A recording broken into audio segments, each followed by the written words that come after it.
Ttiimu ya Uganda yeetaba emisinde gye mu byalo mu ggwanga erya Denmark yakomyewo akawungeezi k'eggulo ng'era abaddusi baayaniriziddwa olukiiko olufuga ebyemizannyo mu ggwanga olwa National Council of Sports ku kisaawe ky'ennyonyi Entebbe.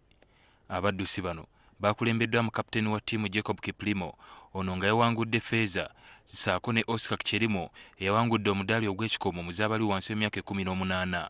Ye Josha Cheptgei yawangulidde Uganda zaabu teyakomyewo na ttiimu eno.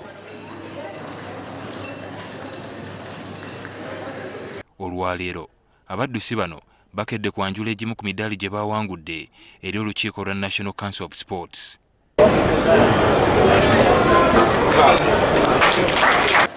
We are here to welcome back a successful team. We flagged them off with a promise.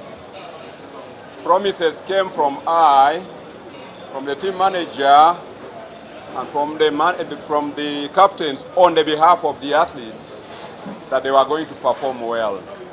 And indeed, they went to Denmark and performed very well. Let us give them a round of applause. Akulira National Council of Sports Bernard Ogwel, obuwanguzi bwa ttiimu eno y'emisinde abatadde ku nsimbi ezizongerwa mu misinde gino. Uganda Cricket Federation is getting close to $1 billion from government and our subvention releases. And the reason what the President has mentioned that for the first time Uganda is fielding the highest number of athletes in all the different categories away. I know when we hosted it was a mass that it was feeling all, but away.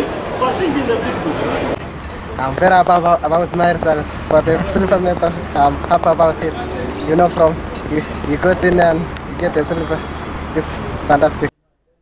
Nga kyajja awangula omuddaali ogwa ffeeza, Jacob Kiplimo yategeezezza ng'ebiseera by'omu maaso eby'abaddusi bwe biri ebitangaavu era nga basuubira okuwangula empaka ez'enjawulo. Upcoming runners, you know, like Jelimo Oscar is still in junior and other guys who are in junior. I hope maybe 2 years from now, 3 years, you will see more quality from here. This is 800 meters, and she also took part in this one, not getting a medal out of this, but still it is quite a great performance for the whole team entirely.